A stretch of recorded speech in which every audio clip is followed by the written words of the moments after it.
Radio.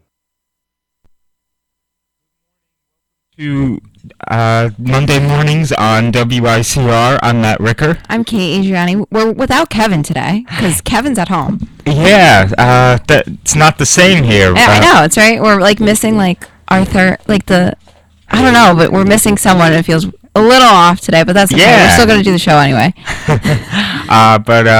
Yeah, Kevin should be back with us next week. Anyway, how was your weekend, Kate? My weekend was good. I went into the city on Saturday, so I left here at like 11. I then was in the city by like 12:30 or something, and then I met up with a friend of mine. Shout out to my friend Bryn, if you're listening this morning. We went to go see Holiday Inn with Corbin Blue. He's awesome on Broadway, I'm not gonna lie. That was like the highlight of my weekend. Sorry to the open house yesterday, but like that was the highlight.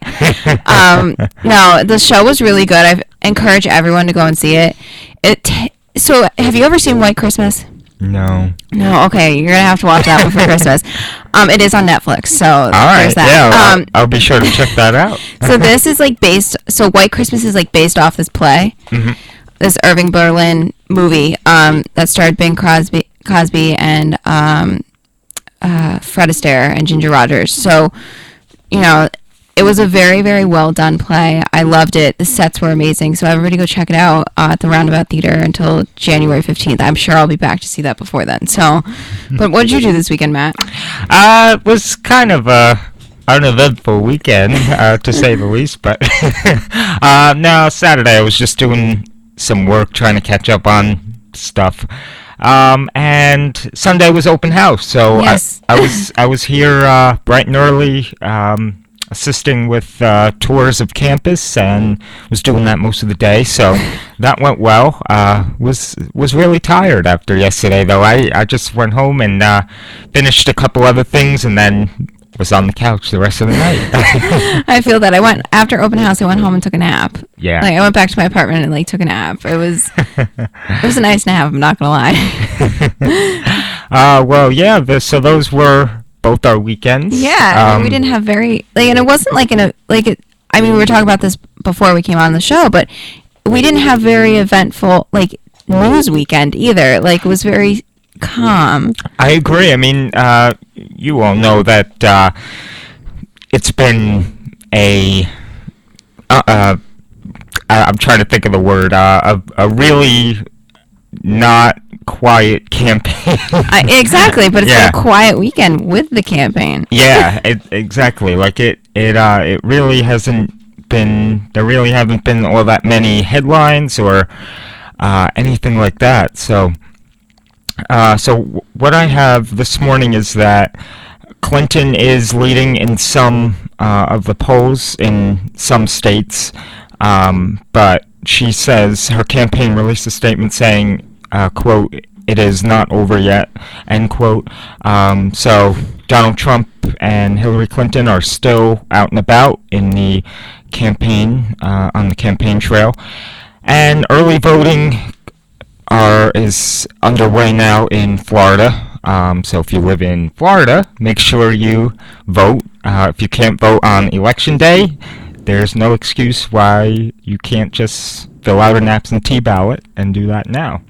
I don't know how I feel about early voting, because I feel like it's, I don't know, cheating maybe, in a way, because, but I mean, absentee ballots I could see, because if you're not going to be home on election day, yeah, but early voting, I mean, I think all states should just wait till November 8th. I find absentee voting okay, like for people who are away at college, it makes it easier for us, but yeah, I mean, I'm lucky enough that I live close enough to home that I can go home that day and vote. Yeah, because I was sort of lazy and didn't fill out the absentee ballot. I'm not gonna lie, I was pretty lazy. And I just figured, I'll go home. It was more of the reasoning. My dad's birthday's the day after, so I was like, you know what? I think I'll just go home and good. Go home and vote. But I mean, I still think it's very important to vote no matter what in this election, because one vote, if somebody just decides not to vote, that's going to create an entire problem. Oh, yeah. Because then somebody's going to win over, like in a landslide, or it's going to be super close, and it's because people didn't vote. Yeah, no, definitely. Even if you're not crazy about either candidate, do the write-in. Write-in yourself. Right. I mean, You know, just do your civic duty and take advantage and vote. Um, so Kate and I were talking about before we started the show how close this election will be. I have the Electoral College map pulled up right now, and currently the Democrats have 205 electoral votes. They need 65 more to win. Republicans have 158. And they need 112 to win. And that leaves us with 175 votes for a toss-up. So, oh, great. so that's So I don't really understand how the Electoral College works. I'm sorry. I've taken multiple classes, but I don't understand what they actually do. so. It took me a while to like understand it myself as well because it's confusing. It is confusing. You have a map with the states and you have all these numbers. So, it's based on population in each state. So Perfect. you take a state like California that has 55 electoral votes. That is based on the amount of oh boy. It's based on not the amount of people in the state, but how many representatives in Congress they have. Okay. And partially based on the population. So California obviously is probably one of the most densely populated states. Yeah. New York has 29. Texas is 38. So those are like the bigger states. I don't know. Does that kind of That helps a little bit. Yeah. Yeah. So basically, the number is just based on a Perfect. population in the state and with the representatives of each state. If a state gets because there's 435 representatives in the House of Representatives, so each state has a different amount. Whereas in the Senate, each state only has 2 senators per state. So if a state is, say, New York loses people, and they lose enough people to lose one representative, then it would be, then this electoral number would go down. Oh, okay. And the amount of people representing New York would go down. So the more popular your state is, the more electoral votes you have. Connecticut's not that popular, so we can say that right now. Connecticut's not very popular.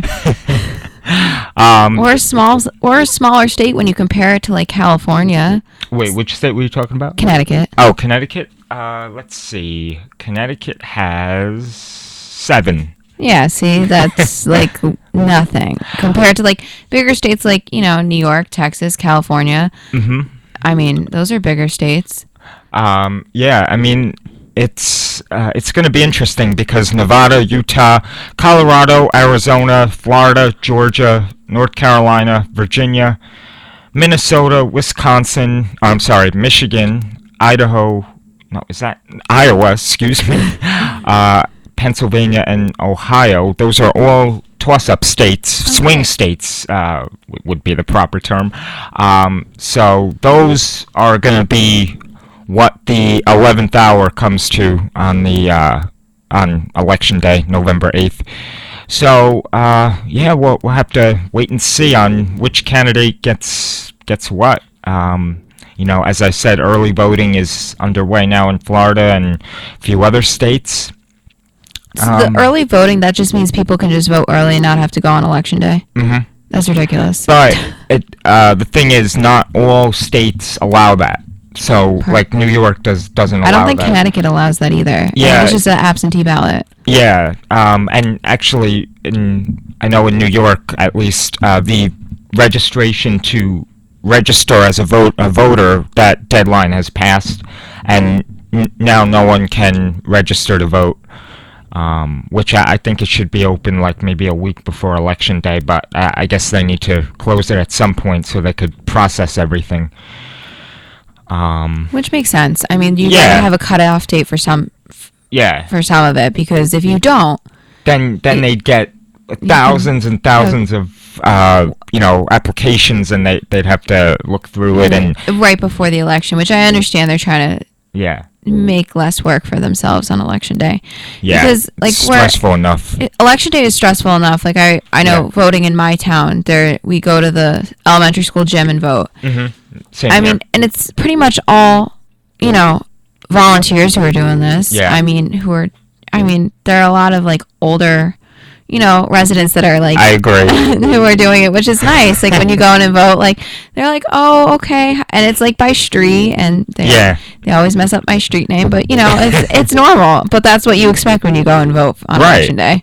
Yeah, I mean, same here. There's always the volunteers that are there, and but it's going to be an interesting one. And again, we do urge you to vote. Yes, we really do urge you to vote, because it's going to be a close election no matter what. So it is, yeah, and your vote can really swing which way things go. And like I said, there's 175 electoral votes that are up for grabs.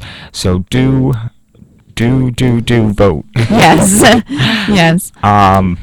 So I think that's all I have for politics. As we said, it was a quiet weekend.